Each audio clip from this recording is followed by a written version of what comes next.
All right, y'all. Welcome back to the Blessed Beyond Measure podcast show. I'm your host, CL the Source. Thank you once again for joining me.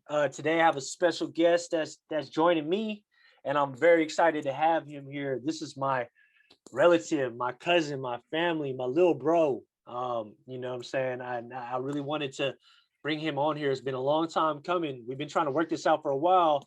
And I'm very privileged to be able to share him with you.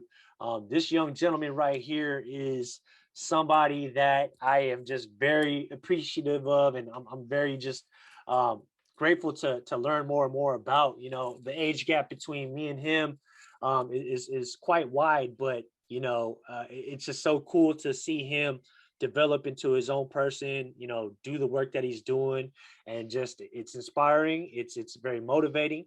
And today I have with me my cousin, Adrian Aquino. He is a medical professional, and I'm going to let him kind of describe to y'all what he does on a day-to-day basis and what he's doing. So without further ado, Adrian, what's up, my brother? Thank you for doing this, man. Yo, what's good? What's good? Like my cousin said, my name's Adrian. I'd like to refer to you as Bugsy. Is that cool? Mhm. Bugsy's cool, right? All Absolutely. right. And for those that don't know, Bugsy is my family name. And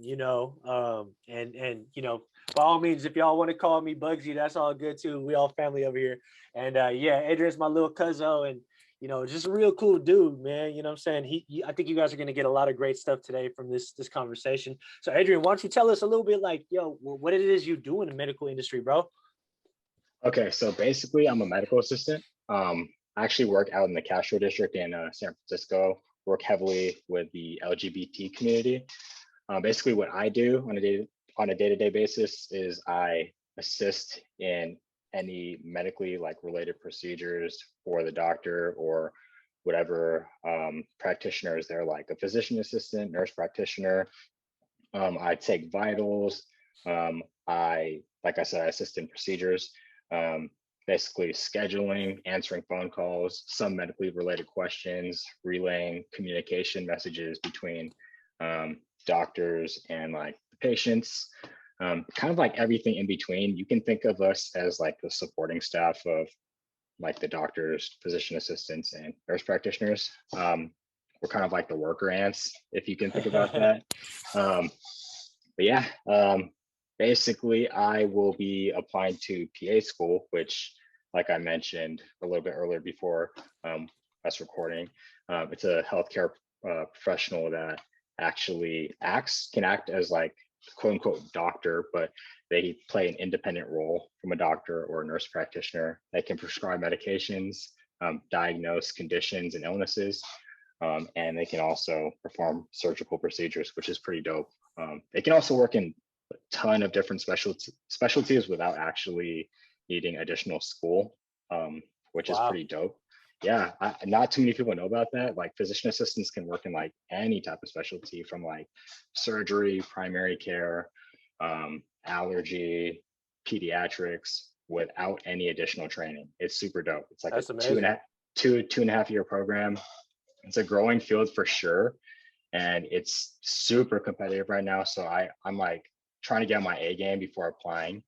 I'm actually applying in a couple of weeks, so it's kind of a stressful process right now, but I know it's going to pay off.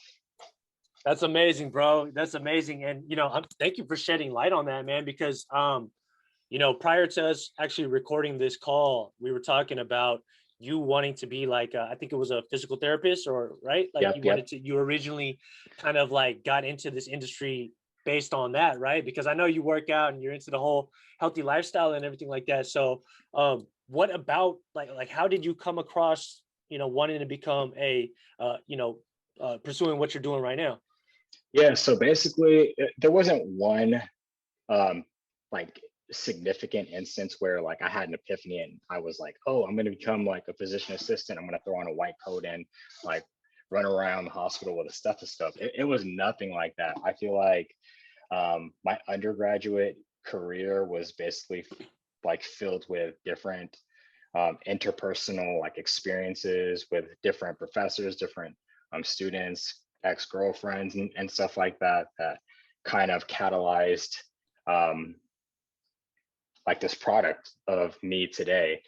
Basically in undergrad, I was super lost, super confused, didn't have any direction at all, was basically just taking all the like the core prerequisite science classes. And um, during my second year, I kind of was leaning towards physical therapy because I had started like working out, started resistance training, and I did some research. And a lot of the things that I was doing in the gym, like I would see like in these clinical settings, that physical therapists were working in. And I was like, man, this is kind of dope. Like I actually would like want to apply myself in and outside of the gym. So I actually got into the kinesiology major. Wow. Which is basically like exercise science, sports science, and we're learning everything about like human movement and how like it was essential for like humans to be doing in order to live like a healthier like life and like a prolonged life. But after I graduated, having working in that industry of like physical therapy and rehabilitation, I don't want to say it fell through and I lost interest, but I started developing like a passion for like learning about not just like the muscles and skeletons, but more of like the human body in general, just like the different organ systems and how we as human beings can actually treat patients with these like symptoms that they're experiencing. I just didn't want to be limited to someone who has like a torn ACL. Not to say that's unimportant or like diminish that type of injury, but I wanted to like broaden my scope of practice and having that like lifelong mentality of, okay, medicine is constantly evolving and changing with our like current population. I felt the need to grow into this like character of a person of color, especially like you don't see too many people of color as the acting physician or the acting like physician assistant.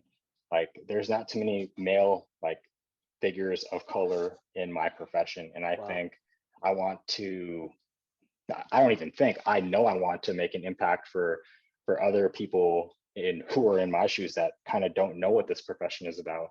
And I want to shed light on physician assistants like all over the United States, especially people of color, because I know I've had a difficult journey in terms of like figuring out like who I want to be and like what I want to do. And I think this is exactly what I was meant to do, and like what's calling me, what keeps on calling me, despite all the stress I've like endured and all the bullshit that I've had to put up. Like it just, something about it just keeps calling me, and I just have a certain like interest in not only just treating people and like helping people, but just like connecting, man, like on a human level.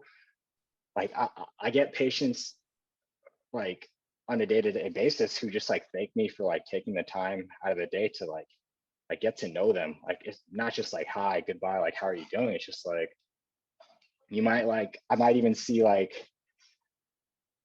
them with their favorite article of clothing on. I might comment on that, and we just like we'll spur up a conversation about that, or we'll talk about music. It doesn't even have to be medically like related.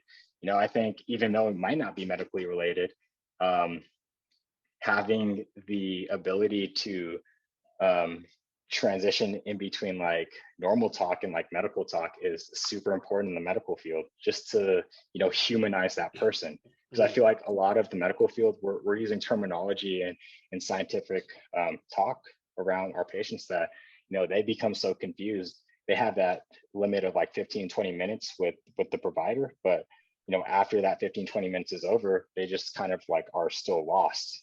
Being able to not necessarily like dumb it down, but being able to like communicate in a way where they don't feel like intimidated by whoever's in the room with them, or like being anxious or being scared, whatever the emotions may be.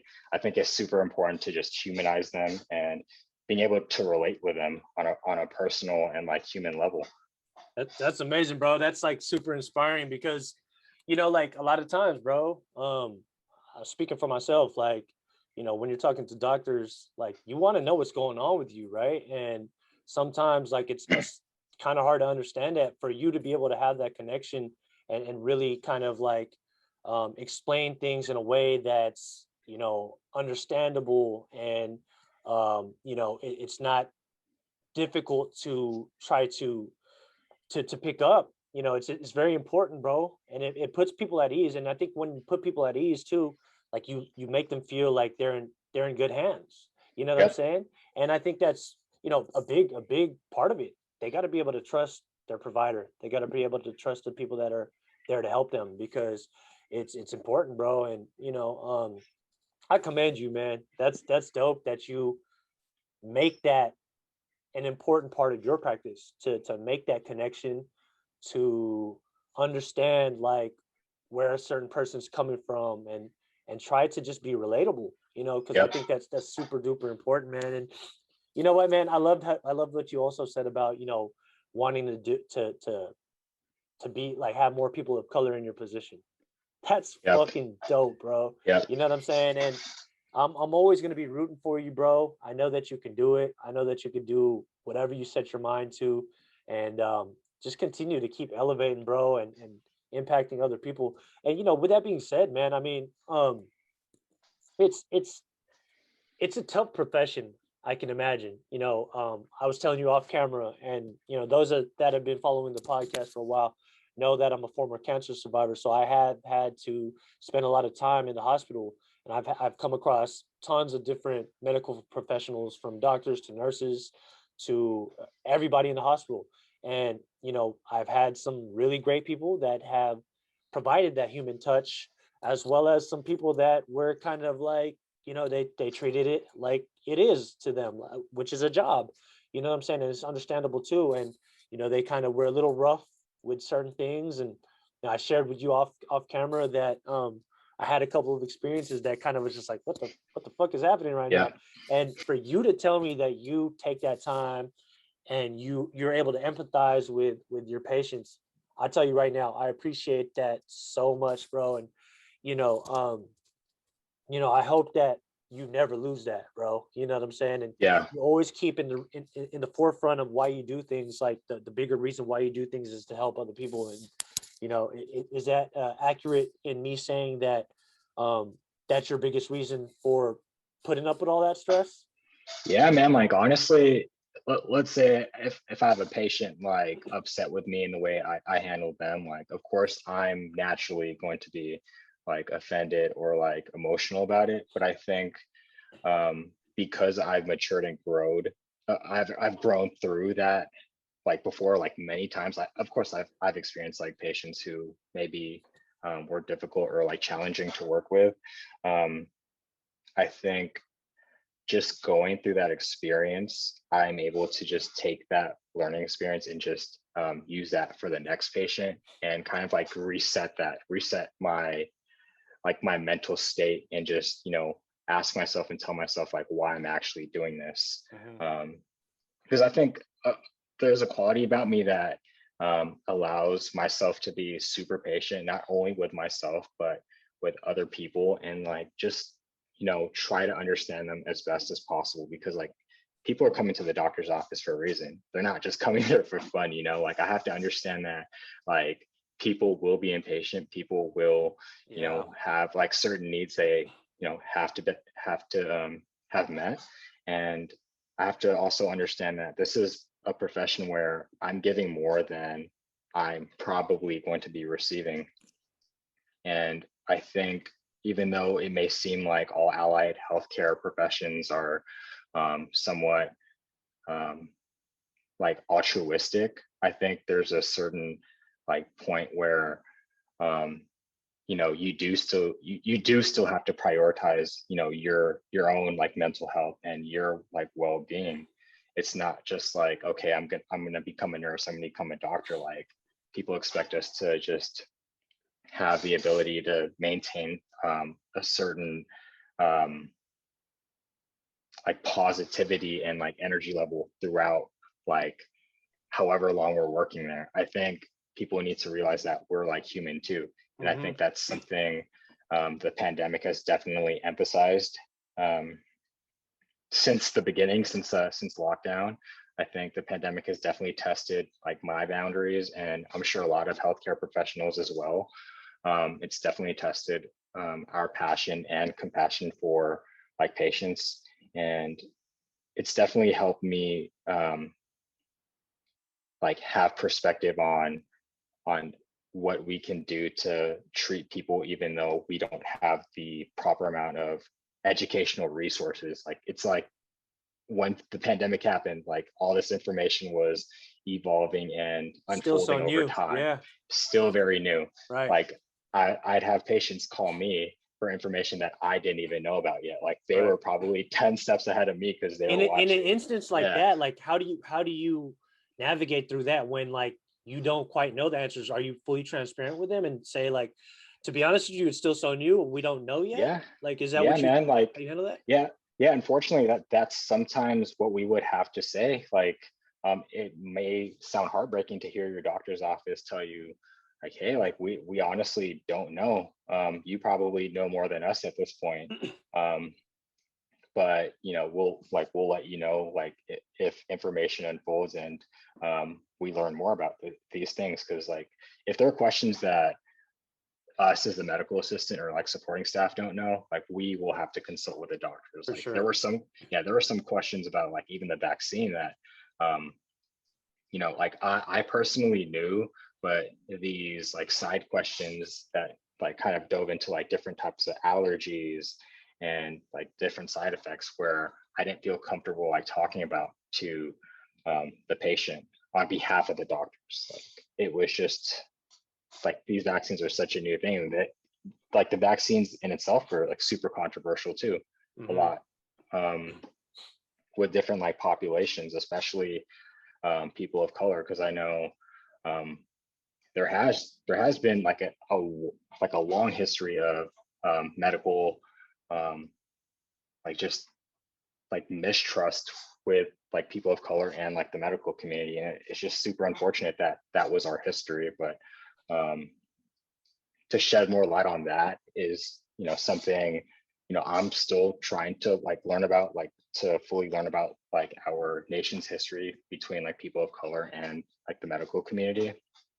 um but yeah, in terms of like questions that I didn't know, like we were just super like transparent, just letting them know that like, hey, like we'll get back to you when we know more information. And it was heartbreaking to me because like it almost made me think like, wow, like I really hope that as a representative of my doctor, like I hope that these patients will be able to like trust us even though I don't Right. have this information. You know what I mean? So Right.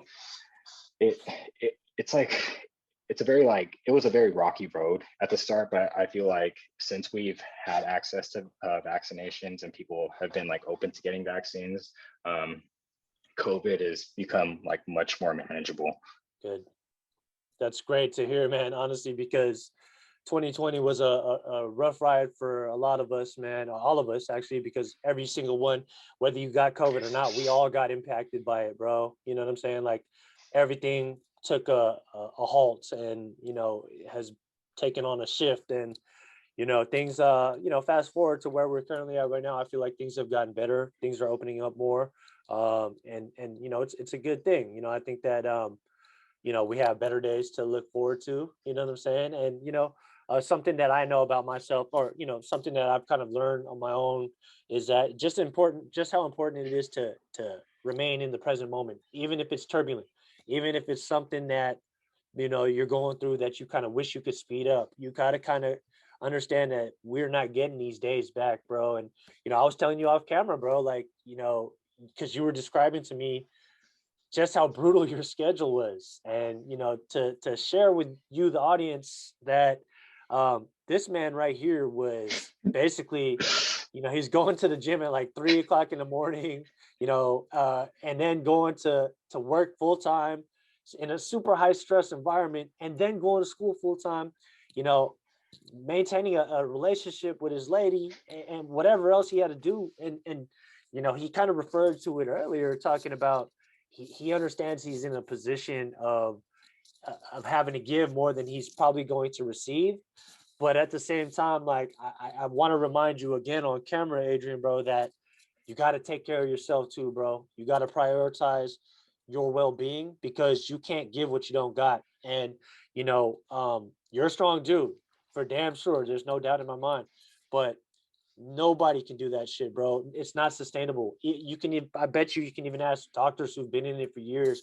They've had to maintain healthy boundaries. They've had to create boundaries for themselves because it's going to jeopardize not only their lives but like the people that love them too. And it's a really difficult thing to put yourself through, bro, and it's not sustainable. It's I just don't want to see anybody break down. And one thing I love how you described in your profession is that it's kind of transferable to a lot of different things. Have you given thought to exactly what you want to kind of transfer to once you're kind of all done with school and everything like that? Like, are you going to go full on for to get your doctor's degree or everything like that, or what are you doing? Yeah. So once I graduate physician assistant school, like once I get in after the 2.5 years that I go through, I'm super interested in actually going into emergency medicine. I think Ooh. working in the ER would be um, being exposed to all these different things that are super urgent would make me feel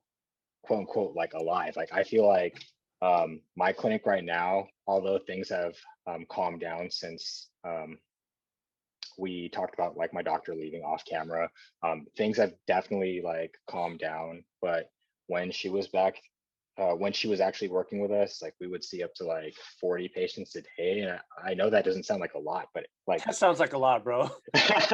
um, like checking in and um, like helping patients like navigate their health like every 15 minutes is pretty crazy if you actually take the time and like empathize with me and like put yourself in my like shoes.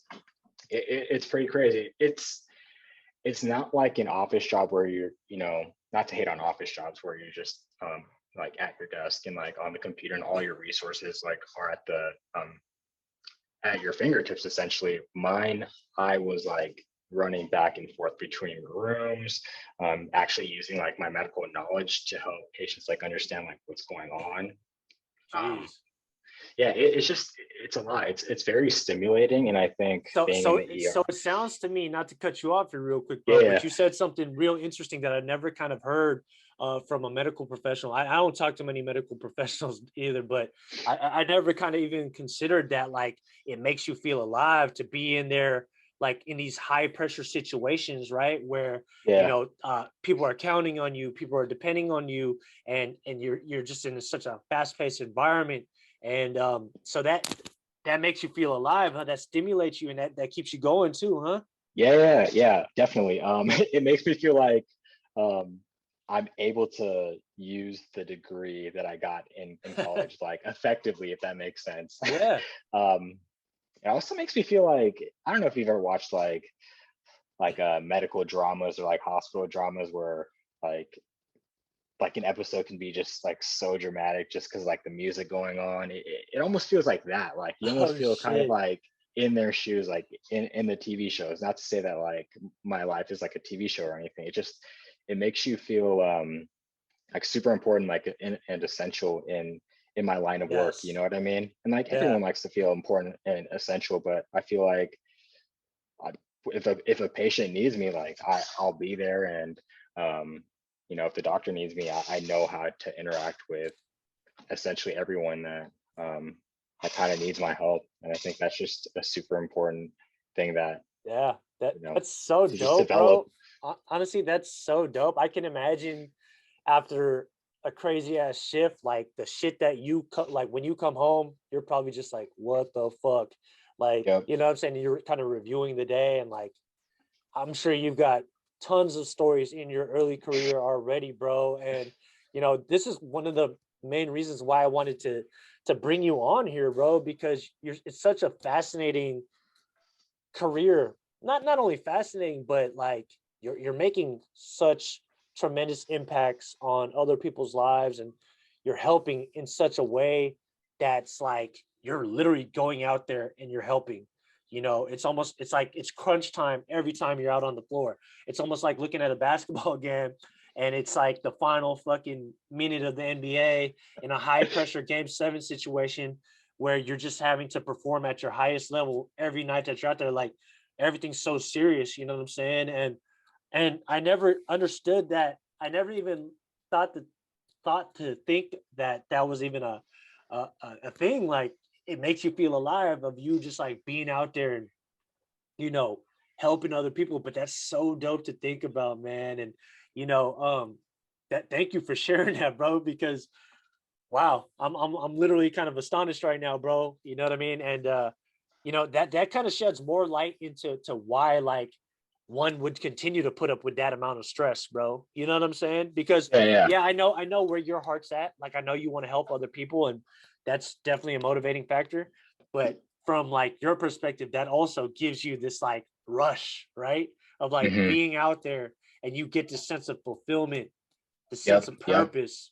It's driven towards your mission. It's aligned with everything that you feel like you refer to it as like it calls out to you, even though yep. like at times you doubt yourself because you were telling me off camera like there were times where like you were just not sure about your identity. Like, am I on the right path? Am I doing the right thing? But Yep. you know, now I have a better kind of insight as to why you continue to put up with that shit. And damn, good shit, bro. Good Right on, fucking man. shit. And I'm just so proud to know you. And you know, another thing to kind of like not completely switch, but like I wanted you to talk about this experience that I saw that you had on your Instagram, man. You had went out to Africa, and I Yep, think you yep. mentioned specifically Ghana. Can you talk about this experience? Explain to the folks like what you did, like you know what happened, how that came about, all that good stuff. Go ahead, man. Just share with us what Yeah, you yeah, got, yeah, bro. yeah. Definitely, definitely. So,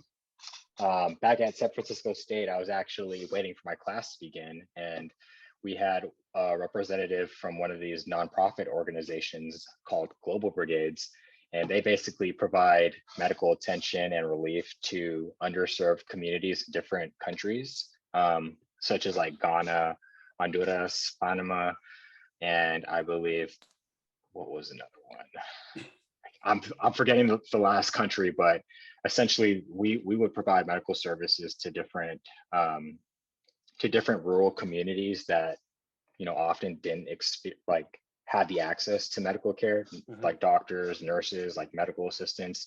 And we basically went to Africa. What was it, 2019? June 2019, and we were out there for maybe about like 10 to 12 days. Essentially, our time there, we went to where did we go? We went to a community. I can't think of the name right now, but it was up the central coast of Ghana, maybe about 2 3 hours away from the capital, which is Accra. Um, we flew into Accra. We drove 2 3 hours to a community where we would like set up our station at a local school that acted as a makeshift like hospital essentially. um, you know and we had representatives there that would like spread the word about us coming and providing these services. And the very first day, we arrived at the hospital, and there was just you got like 400 500 like local community members. And it was just so crazy. Like you would never see like a hospital here in the United States like packed like that. It was kind of overwhelming, like definitely culture shocking. Um, what we would normally do is we would take the vitals of the patient, take their temperature, their weight, height, blood pressure, the reason why they're visiting the clinic today. And yeah, basically we would treat these patients for whatever they needed to be seen for that day, to our full ability. Of course, like we didn't have like all of the resources to help every individual for their specific need, but for people with like high blood pressure, or people who suffer from diabetes, or people that needed like simple things like reading glasses, we were able to support them in that way through our like donations, which included like a shit ton of like medications, like eyeglasses, We were even like treating little kids out there for like malaria. Wow. It was just so crazy. Another part of our trip, we actually, I haven't even talked about this on my Instagram because um, it was definitely culture shocking and emotional for me. But we went to a village near, um, it was also near the Central Coast, but it was like located on a beach, and super beautiful beach.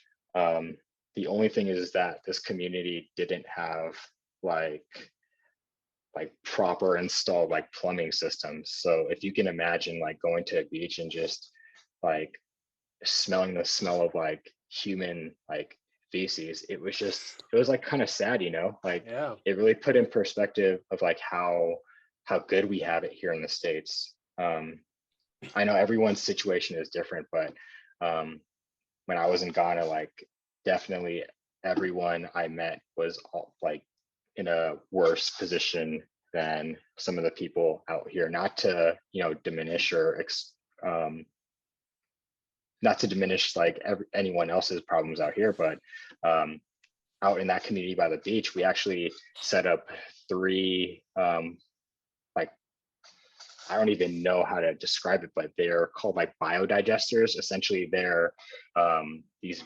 big, like maybe 5 by 5 foot tanks where we dug like a big hole, and essentially through the process of like decomposing, they would basically have that as a plumbing system for their communities. Um, so they wouldn't have to like take shits at the beach anymore. You know, it's just such an interesting experience that I can't even compare to anything that I've like ever like experienced before. The only thing actually I could compare it to is the Philippines. I think going to the Philippines, and I didn't talk to you off camera about this, but I think going to the Philippines and um, just witnessing and experiencing like the poverty out there, just it's definitely disheartening for sure. Because I remember there's this one neighborhood we went to where I saw like naked kids like just playing in the middle of the street, like looking for food, and then like right across the street there was like a Mercedes Benz dealership. I was just like super fucking confused. You Yeah. know, that type of disparity kind of reminded me of um, what I saw like in Ghana. I was just that was probably the only experience I can compare it to. Obviously, two separate countries, two separate cultures, but the poverty is something that they had in common, um, and it just makes me feel like so grateful for my parents and how hard they worked to make it to where they're at here in the United States. You know. That's Hey man, thank you for sharing that, bro. That's an amazing perspective you kind of wrapped up your talk right there with, because I think it's important to practice that appreciation and that gratitude, man. And I personally, it's weird, man. I tell people this all the time. I'm like a very proud Filipino dude, but I've never been to the Philippines. But I hear all the time that it is a culture shock. You need to get back there to really see what your people are going through, and um, it's definitely a part of my plan for sure to get out there. But I'm aware, in these third world countries like Philippines, like Ghana, like Southern America, there's places all over the world where there's suffering. There's that disparity that you outlined, that you described, and it's crazy. And it's very heartbreaking for sure, and it really kind of like makes you feel almost helpless, but it's also fuel to the fire to wanting to just be the best that you can be, like develop yourself the best way that you can so that you can make the best impact that you can. And I'm going to tie this into what you were saying earlier of how you want to see more faces of people of color in your line of work. And I think that's super inspiring, bro. Anybody that gets a chance to listen to this, and you feel like that's something that you want to do, this man right here is going to serve as an inspiration to do that. You know what I'm saying? Especially if you're a person of color. And I just think that's amazing that you put yourself in these experiences, bro, and your heart is just so big, bro, to want to help other people. And I think that if we all had just a little bit of what you have, and there's a ton of other people that do a lot of really amazing work in this world too, that really are inspiring and that are really getting out there on the ground and doing things for the betterment of all of us. And you know, I'm just glad that you've chosen to be on that side of things. You know what I'm saying? And Yeah. it's really selfless of you, bro. It's really difficult work, and um, I'm very proud and very. I just encourage you to keep going, keep developing yourself. And if you ever need motivation, man, talk to me, talk to those around you, bro, and keep shining, bro, because we need it, bro. Especially with everything that's been going on, that's being kind of circulated through all these different media outlets and shit like that. It's very easy to kind of feel defeated, kind of feel helpless, like that we can't do shit. But I like to say this all the time to anybody I talk to, that just because the news shows all this crazy shit that's going on, yes, it's happening, but there's like tons of amazing shit that people are doing every day that does not get televised, like you know what I'm saying? And other people that are out there that are on the ground doing the work, doing whatever they can do to help make the world a better place for all of us to live in.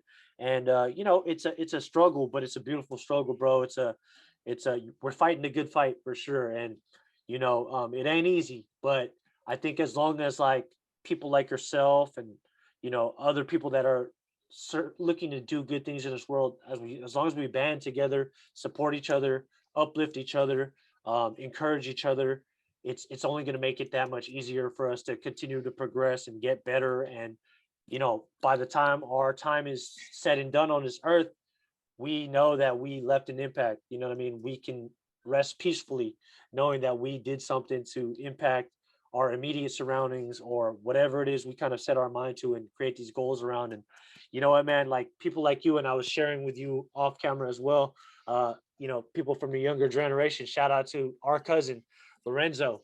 He's doing a lot of great work, working with the future generation. He's a high school counselor.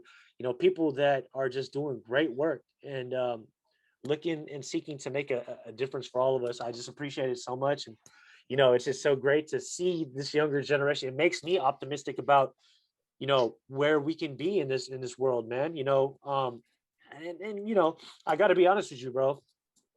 Those that know me know that I purposely choose not to follow the news because of the negativity that it really kind of just circulates all the time. I think it's important to be aware for sure, and I'm always been the type that, like, if it's important, like if it's super important, it'll somehow make its way into my phrase, so to speak, right? And but I'm not actively like, oh, look at this, look at that, because what it's doing is it's jeopardizing my mindset, and it's not really kind of it's actually hindering me more so than anything else.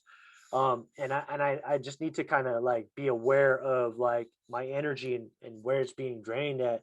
And the news is definitely something that does that for me. And I don't want to kind of make it seem like I'm taking a shot at the news, because I clearly just said like it's important to be informed, but I also think it's important to go out there and do the work. Go out Yep. there, like if it's something that's really fucking moving you, do something about it. You know what I'm saying? And don't just talk about it, be about it. Do something, whether that be get out there and do some of the stuff that you're doing, or pursue greater careers to make a difference. Or something that I'm choosing to do is just like continue to focus on developing my skills, bettering myself, elevating myself to the best version of myself that I can be, in order to impact my immediate surroundings, and in turn impact the greater surroundings around me. You know what I'm saying? Yep. Yep. Um, but it's to each their own, and I don't want to like downplay anybody that's feels a certain type of way about whatever's happening in the news. Like, you're very much entitled to your emotions and whatever you feel about it. But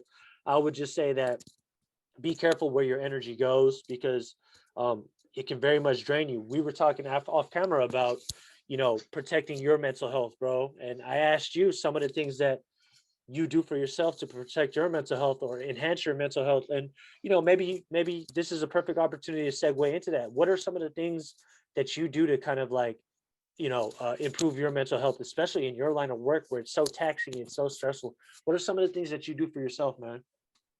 Yeah, man. Like we talked about off camera was just, as simple as like cutting your hours. If you know you need a mental health break, like ask your employer, talk to HR about that. I think, um, you know, as a society, we have these pressures, especially as men, to just keep on working, having an extreme like workload will like make us the manliest of men, so to say.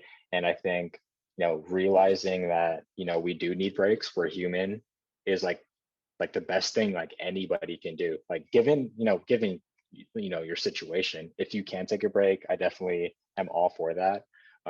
Some other things I like to do personally is journaling. I think journaling definitely helps me remain like grounded. It helps me just like look at how my day is and like what problems are so small in comparison to the problems of those around me. And I think being able to see that growth through like my writing um, can help me progress in like so many ways, mentally, emotionally, and even physically. Because like I can't keep going to the gym at like 3:30, 4:30 a.m. if like my mind isn't right. Like we were talking about, like sleep is super essential these days, especially with all the stress going on in the world and things that you hear in the news, the things that you choose to hear and see. I think stress definitely plays a big factor in how healthy we are just in general. Um, but if we're able to get that like essential amount of sleep, depending on like our different lifestyles, I think that will help, like especially with our mental health too. Um, how many hours of sleep do you try to get per night? You said about For like, me, yeah, for me personally, man, and I try to get 7 to 9. Lately it's been more about 5 or 6. yeah. And I was mentioning to you before we started recording this podcast, um, a lot of the things I've learned about sleep health and like, why it's important and how it affects your everyday output. And, you know, I was, I'm not sure if I had shared with you some of the tips on how you can get better sleep and everything like that, of some of the things that I've learned from sleep professionals and everything like that. But it's something that I am currently trying to get back in order because, with this pandemic and kind of, being in shelter in place, my whole schedule has just been really up and down lately. And, but I understand not only the importance of like getting quality sleep, but also the benefits that you can really kind of experience when you buckle down on your sleep schedule. It's pretty much like some of the same reasons why you would eat healthy foods. You know what I'm saying? If you want your body to perform at a high level, at an optimum level, it all goes hand in hand, from eating properly to um, hydrating yourself properly, sleeping properly, working on your mental health, eliminating toxins and pollutants from your body, um, all these different things. You know what I'm saying? You look at some of the highest performers, man. I'm not sure if many people in the audience knows, but prior to the pandemic kind of shutting everything down, I was working for the Golden State Warriors, and I did get a chance to speak to a lot of the trainers and a lot of the people in the industry, and I did find out that some of the newest sciences have shown that sleep is super important. And for the Golden State Warriors, bro, I didn't mention this to you, but they, as part of their facilities, they have this whole wing of their facilities where they have sleep pods. You know what I'm Oh, saying? no way. Yeah, I think they were brought in from Japan, if I'm not mistaken. They're actual like sleep pods, and they monitor your sleep. And like if you're just tired and you need to like take a nap, like they're available and ready for the players to sleep in. And they also have like lounge areas and all that shit like that. But these are like more designed to get like that, like it cuts off the sound. It provides like like a good place for them to like just really kind of just recharge their bodies. And it's been shown and proven that like it really has a direct impact on their physical output, bro. You know what I'm saying? Like these Yeah. are some of the highest performers out there, man. And it's being really revealed to them that like it's important as a part of their process, as a part of their kind of like their healing process after the recovery process after like they put themselves through strenuous activities, because they're constantly putting their body through crazy shit. They need to fucking recover properly as part of, it's not just eating and drinking. It's about making sure that you're getting the proper rest too. You know what I'm saying? So, with all that being said, I think that it's coming to light just how important it is to get that proper sleep, and it's something that I've been really focusing on a lot too. And we did talk about off camera. Like I know that you work in a very high stress situation, but I want you to prioritize making sure that you're getting the proper amount of sleep. I'd encourage you, if you haven't already done so, to kind of search the information as it relates to your body, your body type and everything like that, as far as recommendations of how much sleep you should be getting. I would assume, because you're a tall dude, I think you're probably as tall as me, maybe taller than me. I think it would be in your best interest to get anywhere from 7 to 9 hours of quality sleep. And they recommend, trying to sleep. If you can't sleep at the same time every single night, it's recommended to at least wake up at the same time every single day, whether that be Mhm. 6 a.m., 7 a.m., whatever time that works for you. And through that like practice, you can develop a really great sleep routine. And eventually, you know, you'll start to see the benefits. You can even look on your iPhone nowadays, bro, on your smartphones, and these smartphones will offer different apps, these different, even that's already like already on the iPhone. You can basically set it to remind you to kind of like start winding down like an hour before you go to bed. You know, Yep. try to get off the blue light to give your eyes a little bit of time to just like power down and relax. Give your mind a chance to just like come down before you go to bed. That will increase your possibility of getting like that deep REM sleep, that quality Yep. sleep that you're looking for. And I've learned a lot about it, and I just understand the importance of it. Now I'm just really trying to get it back into practice. You know what I'm saying? I just like I've been through these situations before where I've exerted my body so much, and I've broken down, and it's just not sustainable, bro. And I don't want to see it. I don't want it to happen to anybody else, and especially to any of my loved ones, man. And and I was telling you off camera again, you really can't help anybody if you're not helping yourself first, bro. The best ability is availability, bro. You know what I'm saying? If you're not at your best, you're not going to be able to give your best. You know what I'm saying? So make Yep. sure that you are prioritizing yourself first and foremost, and I guarantee you're going to be able to make a greater impact. And I do not want to deter you whatsoever from what you're doing, because I understand that high pressure situations um, does bring out the best in certain people for sure, and you very much seem like that personality type. You know what I'm saying? And Yeah. Yeah. if that works for you, then so be it. But I would also just let this conversation serve as a reminder for you to just like make sure that you take care of yourself. Make sure you're listening to your body, because I think you did share with me that you were reaching kind of like a breaking point, right? Where especially in the beginning of the pandemic, right? Would you care to share a little bit about that?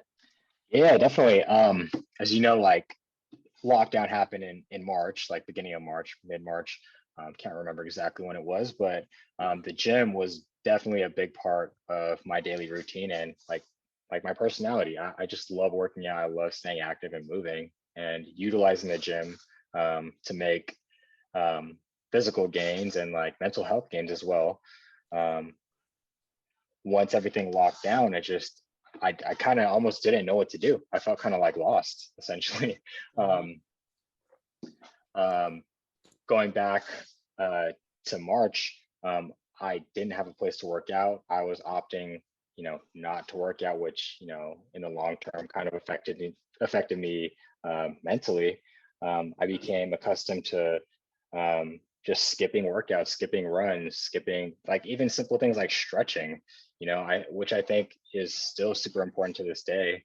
Mm. Thankfully, gyms are back open and I'm able to go to them again. But I think when the lockdown initially happened, I kind of like lost that passion to work out. And then over time, I kind of realized that,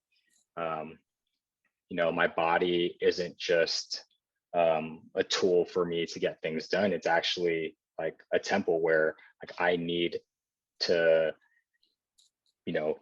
prioritize my health and my well-being. Like you keep saying and reiterating throughout this podcast is, you know, the best ability is availability. And if you're not able to prioritize your health, like there's no point in, helping other people. Well, there's not to say that, but like you won't be At your you won't best. be at that top, at your best, top notch. Mm-hmm. But yeah, essentially, yeah, my mental health definitely took a hard hit during the pandemic. Still kind of working on it as well right now. Things are getting better, which I'm like super like looking forward to. Like I just came back from SoCal, and with experiencing things down there, it almost makes me like super optimistic for like what summer might look like. So I cross my fingers, like if our COVID numbers can go even lower, that would be great. But I think we still have to play this one out like safely.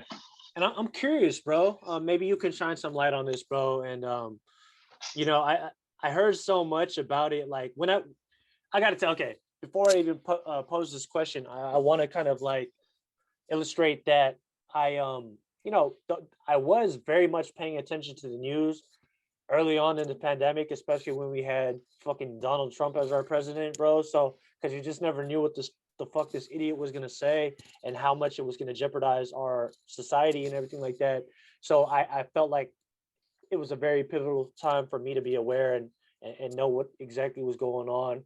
That way I could kind of, help people fight the good fight in terms of misinformation and things like that, because, that the fake news shit was really prevalent during his time. He was really fucking spewing a lot of crazy shit. So, I only say that to say that during that time when I was paying attention to the news, I kept hearing a lot about herd immunity, like especially when we get like a certain number of like people vaccinated and everything like that. Like, I'm curious where we stand with that, and um, like is that something that's helping the numbers go down right now because of like more people getting vaccinated, or how's that work?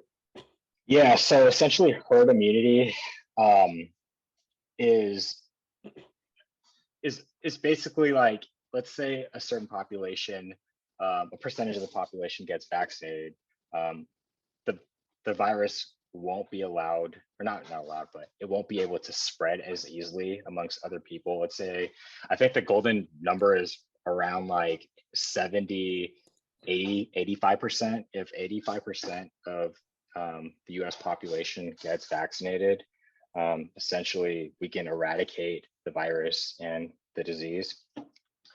Right now, it's not looking like that for the United States. There are a good amount of people vaccinated.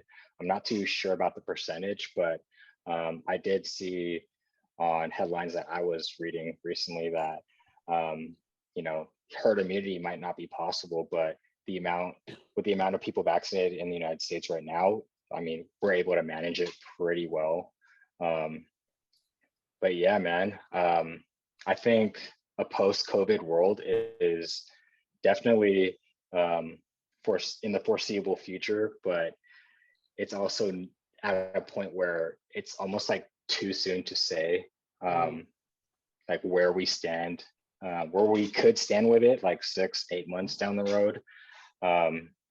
Like I'm kind of curious to see what the numbers will look like this summer, because I mean, just like maybe a week and a half ago, the CDC said that some states they don't actually need masks to like go out anymore, like fully vaccinated people.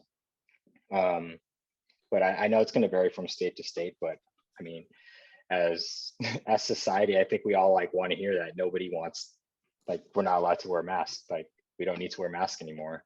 Yeah, that's interesting, man, That's because like it's like super early in the game, bro. Like all of a sudden, the mask mandate was lifted. So I mean, let's keep it real, bro. I mean, this as dangerous as COVID is, bro, it's been heavily politicized and weaponized, and it's these politicians have definitely kind of taken this crisis and used it to their advantage in a lot of ways, bro. And I to be honest with you, this is one of the more kind of in-depth conversations that I've had about COVID, because like I told you offline, I'm very much just trying. I'm not really like, I've given up trying to make sense out of it, because it's just so much. You know what I'm saying? Like it's just so many different variables, different moving parts to it. And I feel like if I immerse myself too much, I can overly kind of I can exhaust myself with that shit, bro. Yeah. And you got to protect your energy, right? Like I've been stressing that like this whole time. That's just the type of person I am. I'm very aware of how important my energy is. And if my energy's thrown off or affected or impacted by some outside sources, outside forces, then I'm not going to be able to be at my best self and be able to, you know, stay true to my goals and create my visions for my own life.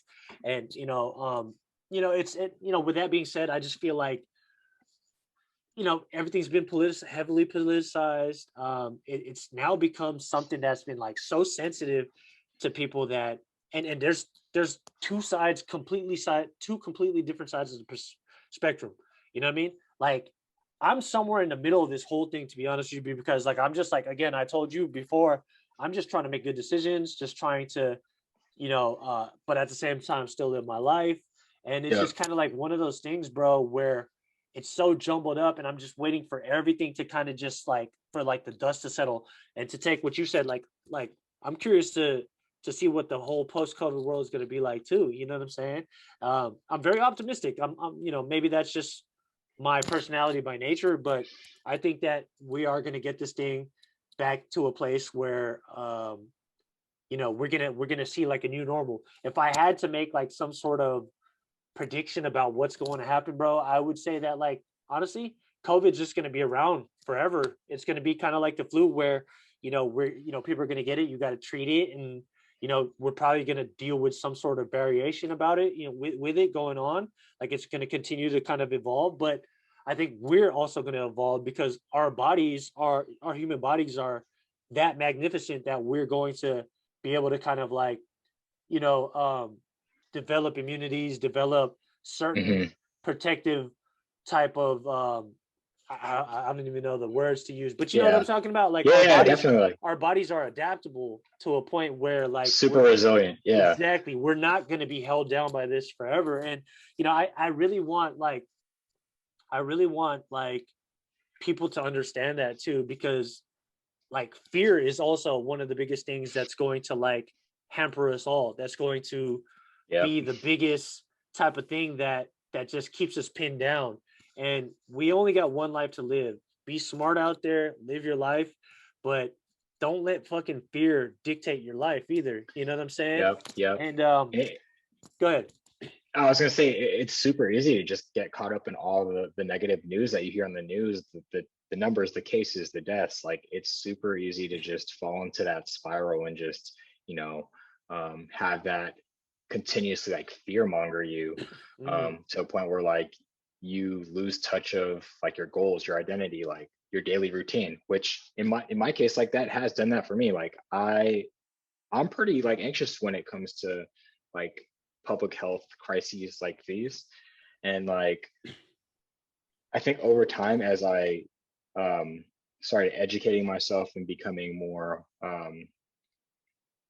just educated about the whole ordeal, that I start to make smart decisions. I start to, just live life quote unquote like responsibly according to like whatever is going on. mhm. Um, and that's not to say like I'm scared of like catching it. It's just more of like I'm scared of like catching it and then like possibly like harming someone else. You know what I mean? Like Yeah. I don't know if I'll catch it. I don't know if I'll pass it. Like it's just so crazy how it can be asymptomatic. You can be asymptomatic and like pass it. Like I wouldn't want anyone, you know, getting sick just because like I chose not to do something, or I chose not to like wear masks. Not to say like I don't know. I just want people to make educated decisions for their life and, go based off of that. I'm not here to like enforce anything. I just Right. want everyone to like live their life the way they want to live, but in a way where, we can all coexist and live healthy lives. Totally.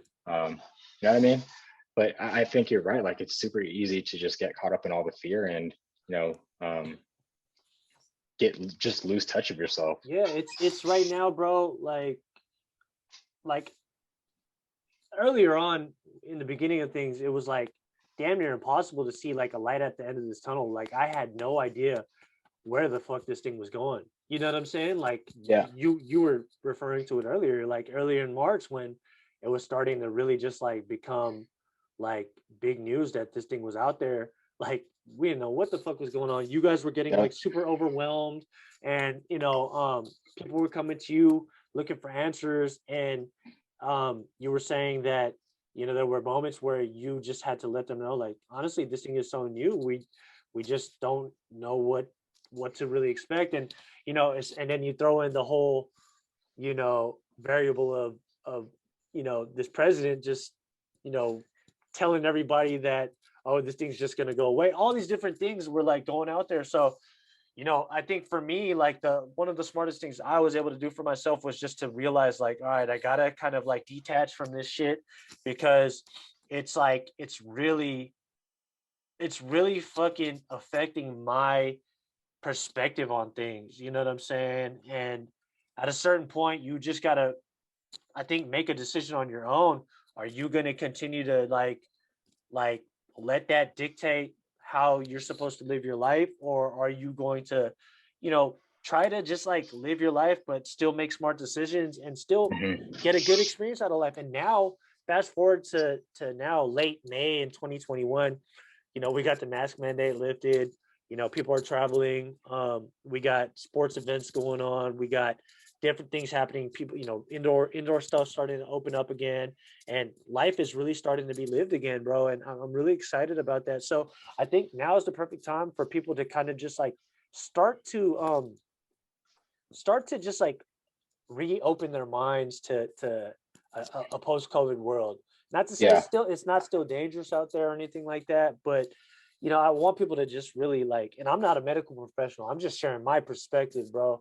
I just don't want people to be like hindered, bro, and let that fear mongering control their life, bro, because that the news has a tendency to do that, bro. And Yep. if you're not careful, you could just be it'll paralyze you. You know what I'm Yep. saying? Yep. And you end up not living your life and not being able to experience your life in a way that like is ideal for you. You know what I'm saying? Yeah. So it's just a really interesting time, bro. And I think that like I can't predict the future. I really can't. All I can do is kind of like live in the now and just try to make wise decisions. But I like to be optimistic about things. I think that, especially after talking to you about like how you guys are able to manage things a lot more, the numbers are significantly dropping.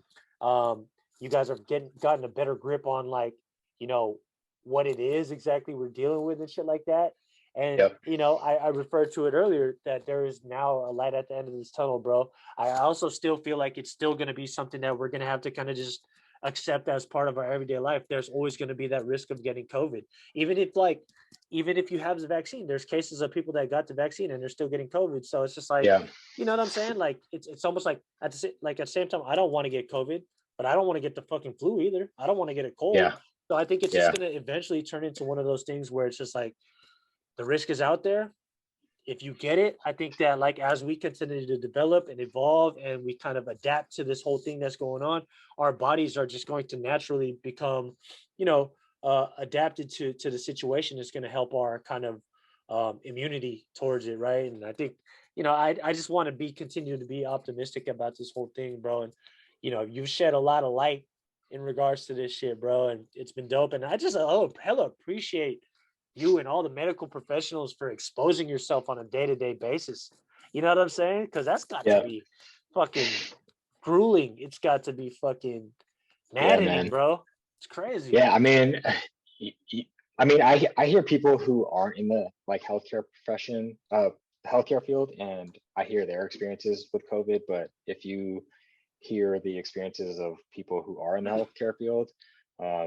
Totally different perspective. Like, I know there's some people who aren't in the healthcare field that kind of like think lightly of COVID. You know, like I used to think very lightly of COVID too. I kind of still do, but I think it's gonna vary on a case by case basis, Right. just because like everyone has a different experience with Of it. Like you course. don't, like for me, for example, I don't know anybody in my proximate like circle that had COVID or has COVID, but I know a friend of a friend that like had COVID and like they died. You know, it's just so crazy. Like I've had a couple patients get it. I've had a couple patients die. Like it really just will vary on your experience For and sure. what you choose to do with that emotional experience. For sure. And you know what, bro, to add to what you're saying, bro, I think it's very important to have dialogue around this, especially because it's so new. And like, dude, even like the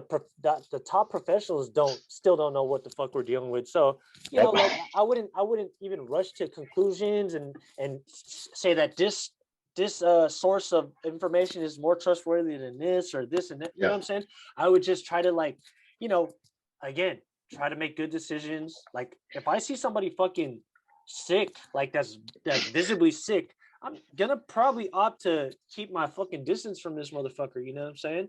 So, you know, with that being said, like, I mean, I know that like this thing is asymptomatic too, but like, dude, we are human beings. We're social fucking creatures. Like, we are Yep. meant to be, you know, around each other, especially us, like in our Filipino community. We're family, bro. Like I haven't, like, for like the longest time until my grandma got like vaccinated, I haven't been able to hug her, bro. I You know know, what I'm man. saying? And I was you know, actually my bad. I was actually thinking about this the other day. Like I was literally thinking about how much damage it's actually doing from not like physically being around each other. It right. it's probably like I don't know, like you said, like you're in the middle about it. I'm kind of in the middle about it too, but I also have these experiences where it kind of drives me to think more strongly about a certain side. But at the same time, Of like course.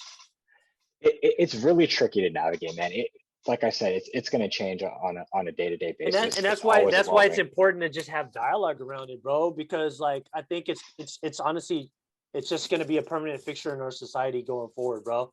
Whether we, you know, whether we get everybody vaccinated or not, or we you know, getting herd immunity, like Yep. this is a pandemic that we've gone through. It's not like we're just going to like up and forget about it like a year from now. This is going to be Yeah, something where we're still going to have cases, you know, and I think it's just going to be something where um, we just have to be smart about things, bro, and we have to continue to have dialogue about it, bro. And you know, and like I like what you said, bro. Like I think it's going to be very much a case to case basis because you know there's extreme cases, of course, and there's like there's milder cases, right? hmm And Yep. I think that I think that's the same with every disease. That's the same with every type of virus, right? Like there's like hmm really fucking bad flus, and then you know there's like the common cold, right? You know what I'm saying? So it's like we're gonna kind of we're gonna kind of have to accept it as a part of like it's just gonna be like a new virus, bro.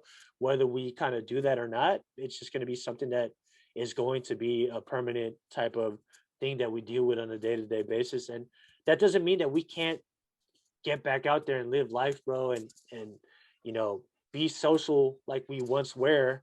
You know what I'm saying? I think that like a lot of people like to say that we're going to like get back to normal at some point, but I don't think things are ever going to be normal, bro. We're arriving at a new normal, bro. Things have Yep. shifted drastically to a point where normal is not the same as it once was, bro. The definition is going to be completely different when it comes to being normal. You know what I'm saying? And you know, I saw a lot of posts circulating on social media, like when the mask mandate was lifted, of people like you know just trying to like spread information about yo, don't fucking poke fun at anybody who chooses to continue to wear a mask. Like, dude, and there are going to be insensitive fucking idiots out there that are gonna poke fun at people that like, oh, you wearing a mask? Still like, bro, fuck you. Like, dude, Yeah. like get out of people's business. Like, you know, like so I'm gonna continue to keep still wearing a mask, bro. You know what I'm saying? And you know, just for record's sake, I'm still not vaccinated. Where I stand with it, just so that you're completely clear, and anybody that continues to ask me where I stand with it, I am not an anti-vaxxer whatsoever. I'm just waiting for this thing to get a little bit more under control. I want that shit to be fucking A1 by the time I get it. I don't want no type of fucking complications with my shit, bro. You know what I'm saying? I'm gonna wait. Yep, yep, And then I also want the people that need it the most to get it first. You yep. know, like because and I'm not saying that I'm not susceptible to catching it, but I do my very best to try to keep myself in tip top shape. You know, like I told you clearly plenty of times throughout this conversation, I try to make good decisions. If I see somebody fucking sick, I'm not going to fucking be around this fucker.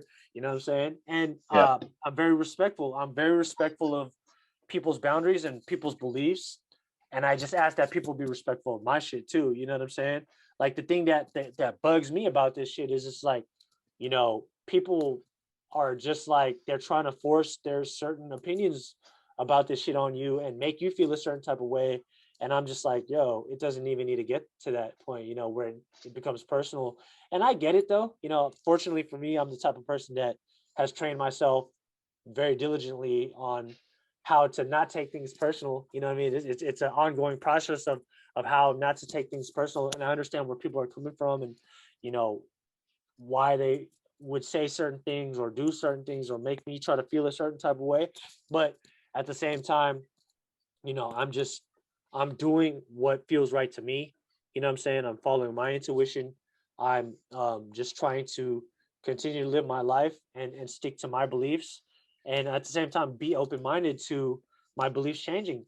And, you know, I'm just really just trying to still make an impact on, you know, my time on this earth while I'm here, bro. You know what I'm saying? Yep. Like this is a weird time that we're living in. I think it's still so like there's so many unknowns to it, even till this day, even though we've been in this pandemic for over a year now. You know what I'm saying? But I Yep. like where things are going, especially how you've kind of like um shine light that things are starting to get better. You know, it's clear. It's clear as day that things are starting to get better, bro. Like, you know, things are opening up and you know, things are kind of uh returning to some sort of normalcy, right? And Yeah. you know, it just like it pours more into my optimism that things are going to get better and better and better. And you know, I know that with working professionals like yourself, bro, that are getting a tighter grip on this whole thing, it's just going to make it better for all of us, bro. So you know, it's this weird time, bro. Weird time for sure, bro. Yeah, man.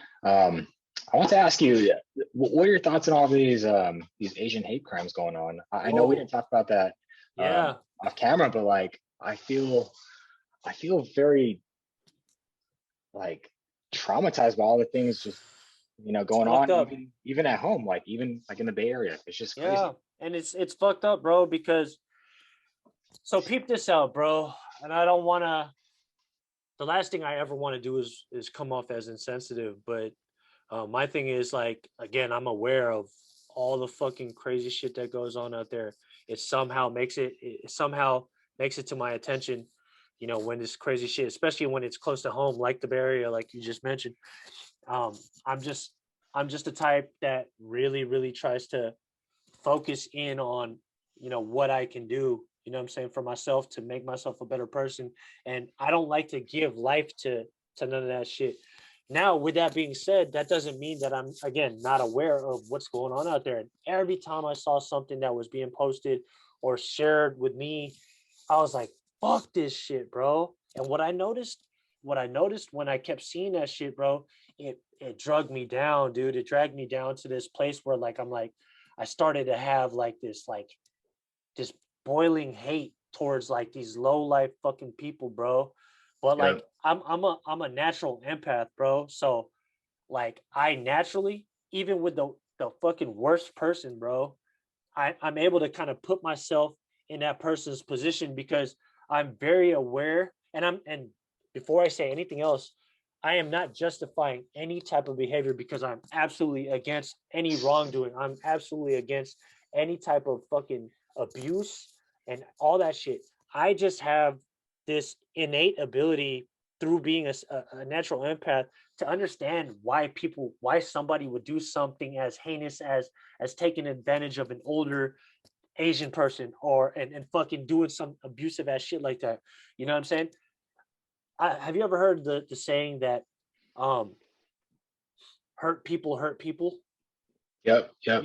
and Yep. when you know that, like I saw videos of, like, I think the first video that I saw was like this dude, they were crossing paths like this. It was like an angry looking dude and an older Asian dude, and then the dude just like lit off on him. And I was just like, I was so appalled at that. And I was just like, what the fuck? And I could not watch that more than one time. And I was just like, and then I think that's what really kind of spurned the whole, not spurned, but like really kind of like shed more light on like the Asian violence. And if I had to point to a reason why this is happening, it's because of fucking Donald Trump, bro. He made the Asian community, he depicted us as the enemies. You know what I'm saying? Yep. And he kept saying China virus, all this stuff. And I was listening to a podcast with a Joe Rogan podcast with this dude, with this, I forget his name, but he's a really popular dude. He's an artist, real cool dude. Fuck, I forget his name. Real funny dude too. And he was talking about his insecurities about, and some of the experiences that he's had, excuse me, some of the insecurities that he's had, with, and experiences that he's had when it related to people verbally abusing him, threatening him, and saying all sorts of shit, bro. And what that did to his psyche, and and his level of security. You know what I'm saying? And then, like, you fast forward to where we were just currently at, and what we're currently kind of experiencing still. um the violence, it's just so crazy, bro.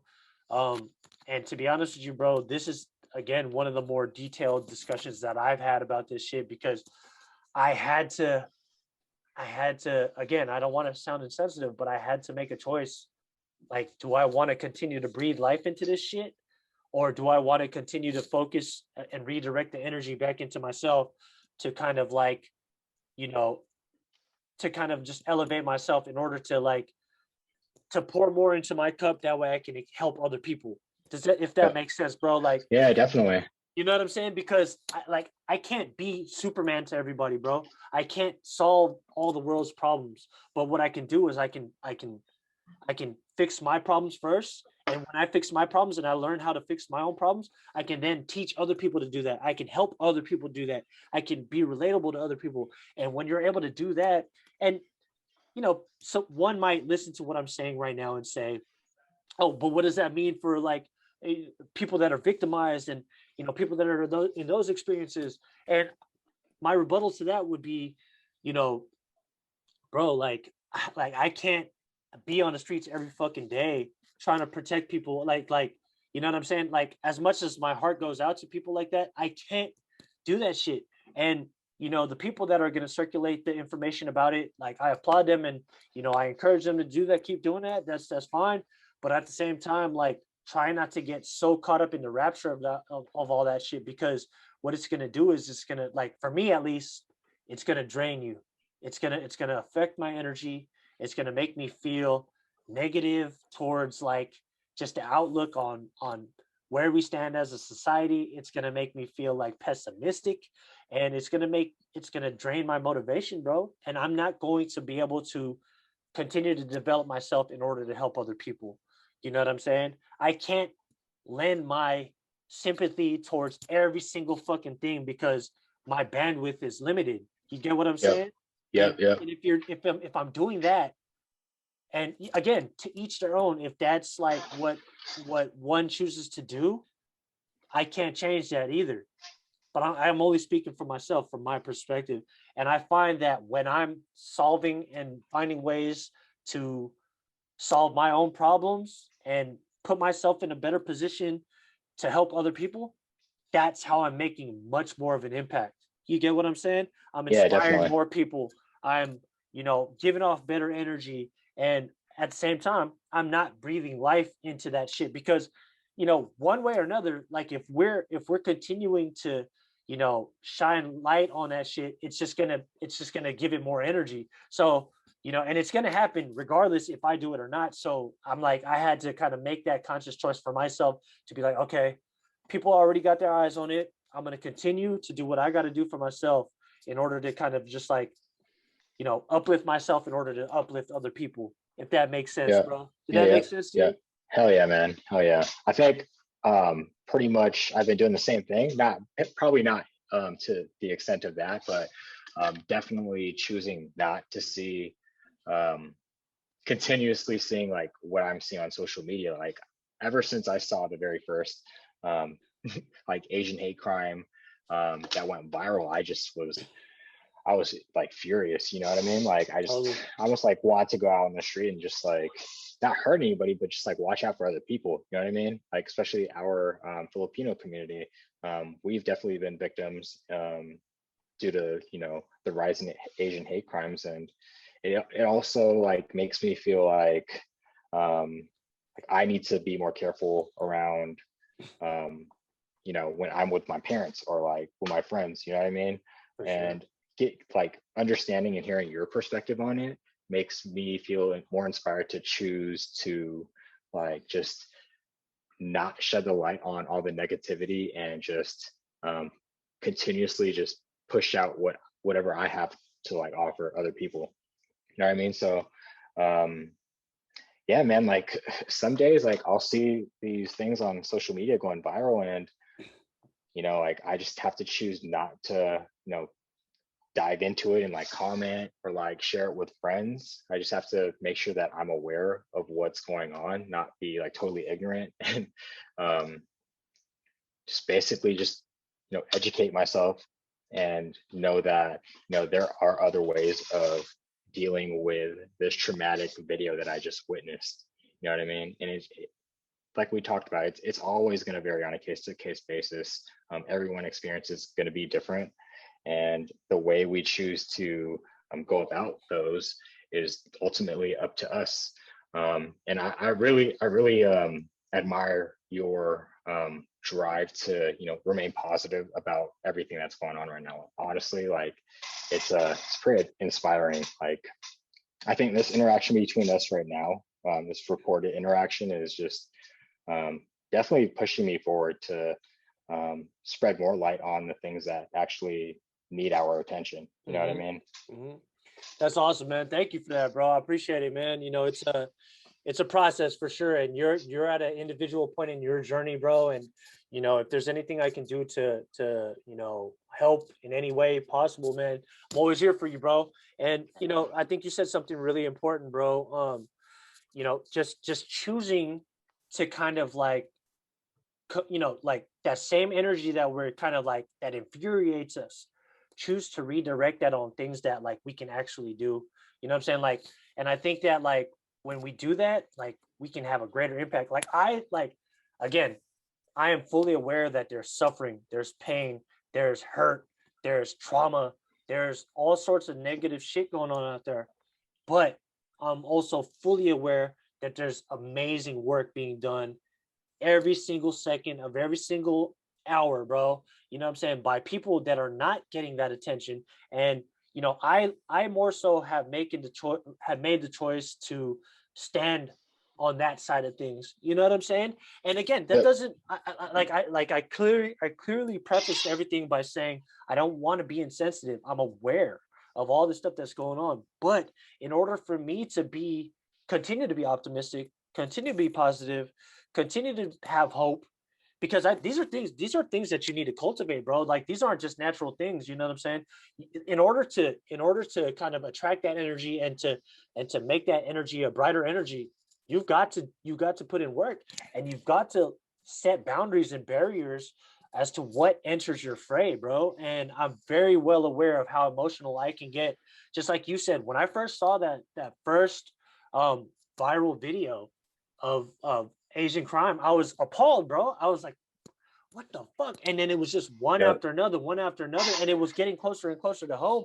And I like through my own self-awareness, I recognized what that was doing to my energy and what that was doing to my whole outlook. It was like making me feel like the world is just going to shit. Like it made me feel fucking helpless. It made me feel fucking it made me fear all these different things, you know, and it made me even self-doubt, like, am I even on the right fucking path? And, you know, I had to break free past all that shit, bro. I had to protect myself from those things. Through that protection doesn't mean that I'm still not aware, but it's more than anything, it's more of a driving force for me to continue to pursue what I need to pursue, to develop myself, to evolve as a human being, and to cultivate these traits, like I just clearly stated to you, you know, that hope, that optimism, that faith, that love, that positivity, that light, trying to be a beacon of light, you know what I'm saying? Rather than, you know, give give that energy to that darkness, to that bad energy, you know what I'm Yep. saying? And you know, it's just something that drives me every day, bro. There's a lot of things that go through my mind that I sort out, and you know, self-doubt creeps in for sure a lot of times. And I'm I just try to remain a student, bro. I try not to say I know anything, bro. Like, if you know, a wise man, you know, a wise man knows that, like, he knows nothing, bro. You know what I'm saying? Like, Mhm. it's just like, bro, like, as much education and things you learn on a day-to-day basis, you're never gonna know everything, bro.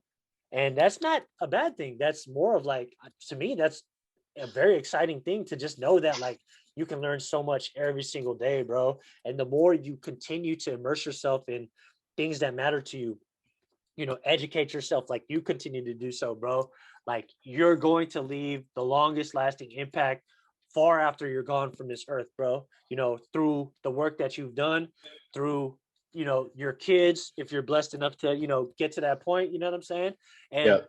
you know, it's when you make these like conscious choices and these conscious decisions, you take more control of your life.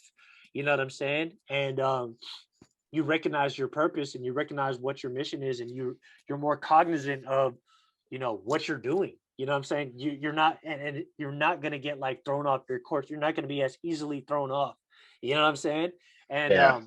you know, that's not to say that it's not, it's going to be all fucking easy, and like that's going to make things like all peachy for you. But because, dude, you know, if things were easy, bro, you know, everybody would do it, bro. You're going on the path of like more resistance, you know what I'm saying? But that's going Yep. to bring about more rewards and benefits for you, and more fulfillment for you, bro. And Yep. Yeah. you know, it's just dope. And you know, to bring it back to this like Asian hate shit, bro, like, you know, to to to kind of like go back to that, man, like, I am very well aware of it. I always make sure to tell my grandma and, you know, my brother to just like, you know, remain vigilant, you know what I'm saying? And just be aware of the energy that's around you, because energy, you can feel energy, bro. You can feel when somebody's like kind of like fucked up, you know, they're going through Yeah. something. So be aware and kind of keep your distance if you need to, you know what I'm saying? But um, you know, it's just really fucking, it really hurts my heart to see that shit. And you know, two wrongs don't make a right, for sure, bro. Like, I understand hurt people, and I said that earlier. Like, you know, like, the reason why they do it doesn't justify, you know, that it should have been done. But this brings me to a whole another subject, which is why like mental health is so extremely fucking important, bro. There needs to be more dialogue on shit, instead of like, you know, castrating somebody and just like banning somebody. We have the tendency to cancel shit out without fully understanding, and when we do that, separation becomes even bigger. You know, we Yep. need to find ways to have, this is just my estimation. I don't want to ever claim to to know, to think I know any no more than one other person, bro. But in my opinion, like, we need to be able to talk about things. We need to have be able to have conversations. We need to create more environments that allow conversations so that we can understand one another. We can create more resources for people to be able to go to when they're going through certain things, so that they can express themselves rather than hold it in and Yep. fucking and and and, and explode at any given time. And you see all these, you know, really crazy things happen. You know what I'm saying? And you know, again, like you said, everything's like on a case to case basis. So, you know, I'm not speaking for one case in general. I'm speaking more about, you know, what we can do to kind of help the future. You know what I'm saying? Offer more resources, create more dialogue, you know, have more conversations, be more open to these conversations and what we can do to work with each other instead of like, be like, oh, this motherfucker's wrong, blah blah blah. Like, you know what I'm Yeah. saying? That's where the divide comes in, bro. You know what I'm saying? Like, we're supposed to be the United States of America. It hasn't felt united for like the longest time, like probably ever, bro. But now, Yeah. like, I feel like the divides widened so much, even more so than I've ever known, bro. And but you know, I still remain optimistic about things because of your generation. You know what I'm saying? And the generation after you, because there's a lot of people that are, you know, we live in a world where information is accessible to a lot more people, and a lot more people are more aware, a lot more people are um a lot more empathetic, and trust me, as I've continued to develop myself, I've learned more about communities that are, that encourage and uplift each other to continue to cultivate um awareness and empathy towards other people. And by doing that, if we had more of that in the world, I feel like through time things will get better. Because something that's also not being shared, bro, um is that, like, if you look at like the timeline of everything, like from the early 1900s to where we are right now, yes, things might seem like they're fucking crazy and things are going crazy, but there has been like an immeasurable amount of progress that's been made throughout humanity. Things have gotten so much better. Is there still more room for progress? Is there still things that we need to work on? Of course. It's always going to be that way. There's always going to be things that we need to work on as a society, as a people, as humanity, and things that we can kind of focus on. But it should not go missed that all the progress that we have made too. You know what I'm saying? And Yeah. I think that we need to commend ourselves for all the progress that we made. And I definitely stand for that progress, bro. I'm on that side of things, and I'm just continuously trying to um, bring about more and more progress, bro. And I know, people in your line of work and people in your generation, our generation, it's just going to continuously get better, bro. And that's just, I think, if things continue the way that they're going, bro, it's going to keep getting better, bro. You know what I'm saying? Yeah. Yeah.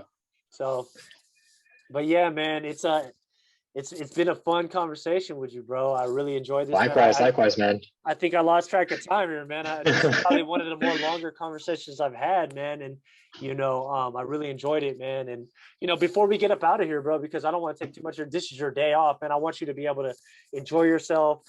Get something to eat. Just relax, do what you got to do. I really appreciate you spending some time. But is there anything that you wanted to talk about before we get up out of here, bro? Before we sign off? Um, Touching back on mental health, I like really want to tell anybody that's listening out there that, it's okay not to be okay. Like, we need to normalize that in society, especially as men. I feel like we're upheld to this on this pedestal where we need to be the rock and a solid foundation, which, I mean, everyone is striving for that, you know what I mean? But it's okay not to be at that level yet. You know what I mean? You can't keep like stressing yourself out and putting so much pressure on yourself to be someone you're not, or like to reach a goal that may not be like in sight yet. But if you keep working at it, and if you give yourself the grace and like the patience to achieve that goal, like you'll meet it. You'll get there one day. But I want to say creating that dialogue with people who are open to it is super important. Building a community and having that person, or your brother or sister, whoever you feel comfortable talking to, is really important. Yeah. I want to say I personally have been seeing a therapist, and I think that was probably one of the best decisions I've ever made in my life. Being able to be vulnerable, I think, as men is really important. Fuck that bullshit about people telling you, no, you can't express yourself, you can't feel a certain way. It's not healthy, man. It's super toxic. I know it's very misused word sometimes, but I really think it's toxic to just hold all your emotions in. And I think a lot of these things happening during the pandemic is because we're not able to talk to each other about you know, these very touchy topics. People need help. People need to talk to people, like other people. We need to be social, and it just sucks that we're in the midst of a pandemic where social interaction isn't is like frowned upon. But I think there are a bunch of resources out there. If anyone needs to talk to me, like I'm a resource. Just because I've had that experience of like not being able to reach out to other people because of my own internal like conflicts and my own like perceived notions on like what society wants me to be like. But I think being able to breach through that shell that I've created for myself has definitely led to the most growth I've ever experienced in my life.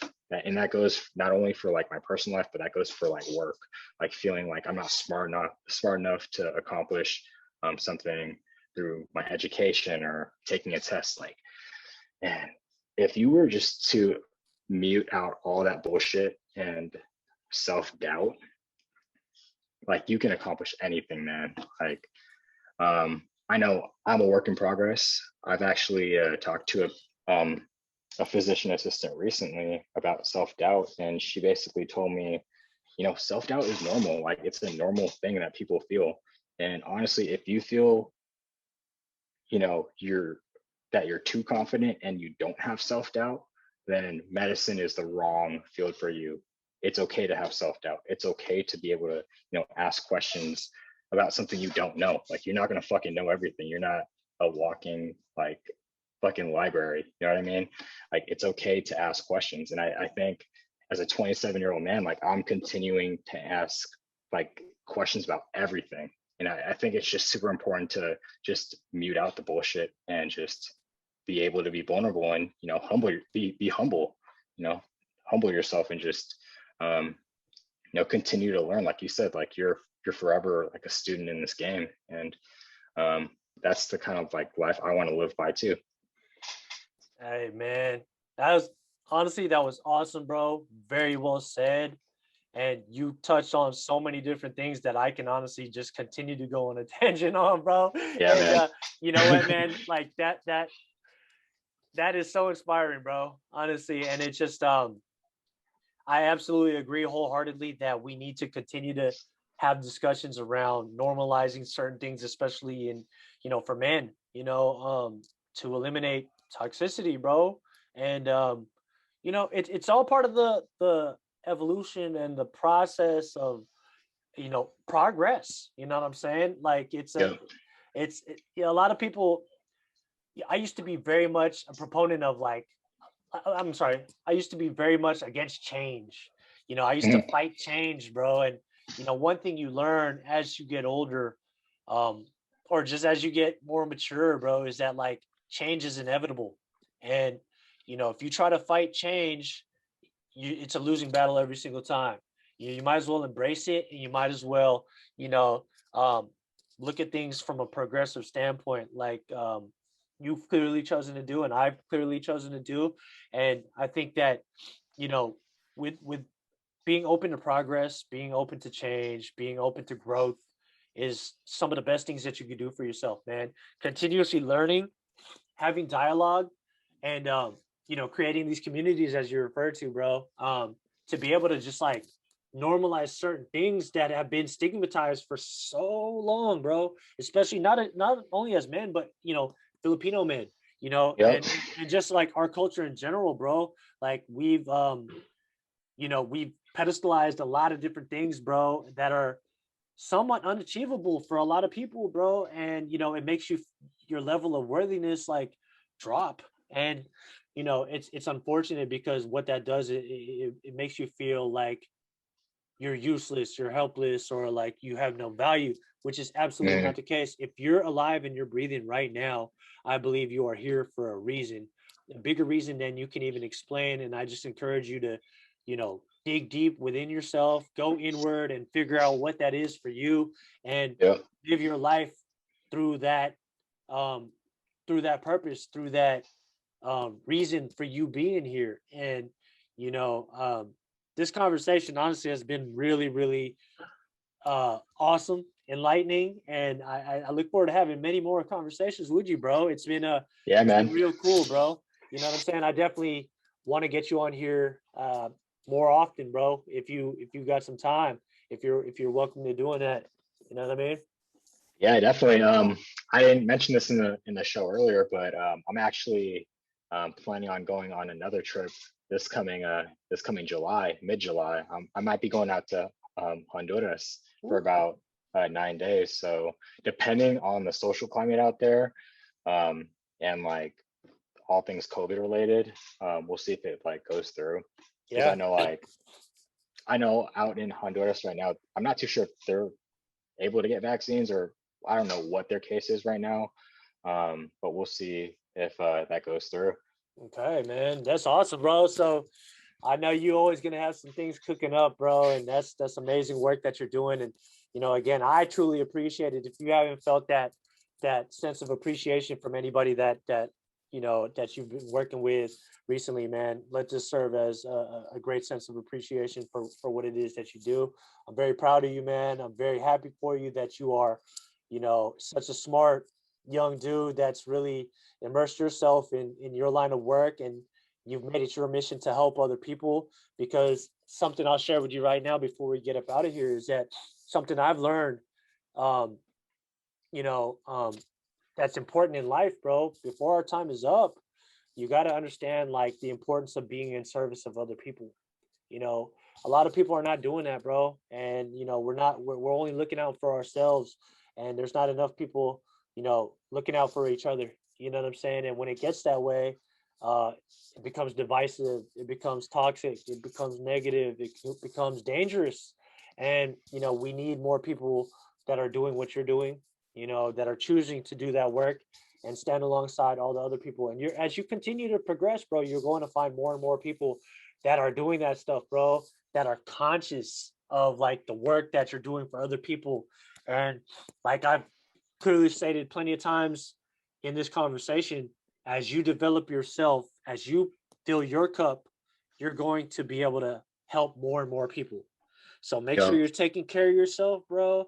You're, studying up on game, remaining a student, keeping an open mind, focusing on your strengths.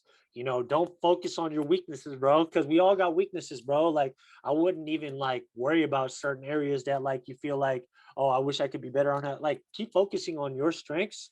And then, once you've kind of it's like what I've also learned too, Adrian, bro, is that, you know, evolution and growth is all a process of self-mastery. It's just mastering all of yourself, bro. You know what I'm saying? Yeah. Mastering where you feel like you're not um where you feel like you lose control sometimes. Like for myself, like I'm a pretty temperamental person, or I used to be. I don't want to admit that I am no more because it's something that I'm working on.